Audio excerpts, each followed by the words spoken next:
Bonjour, bienvenue dans votre minute de tapping EFT. Je suis vraiment ravie de vous retrouver ce matin, ce lundi matin.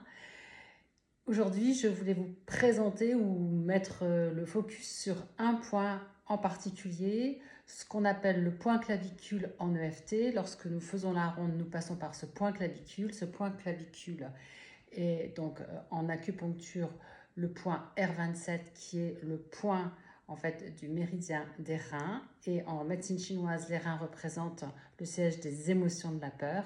Donc ici, lorsque nous stimulons ici ce point qui se trouve à 2 doigts de la ligne médiane, voilà la ligne médiane, 2 doigts, il est à peu près ici, et ce point-là, lorsque nous les stimulons, eh bien, ils nous permettent de faire face à des attaques de panique, à des peurs excessives, à des angoisses abyssales, à tout ce qui peut en fait vous prendre par surprise et de façon effrayante.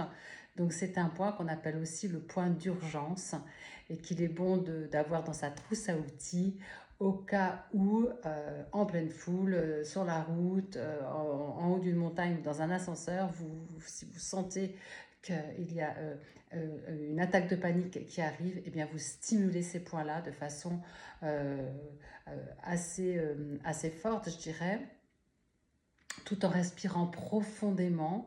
Ou alors si vous êtes dans une assemblée ou là où vous n'osez pas tapoter, eh bien d'une façon assez discrète, vous pouvez masser les points comme ça.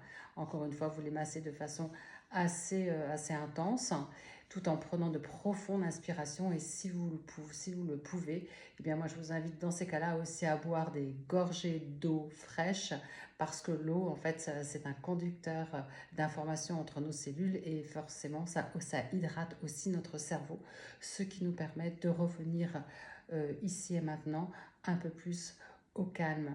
Voilà, donc ce point d'urgence, ayez-le dans votre trousse de secours. Donc il favorise le retour au calme, l'apaisement et le sentiment de sécurité intérieure et aussi extérieure.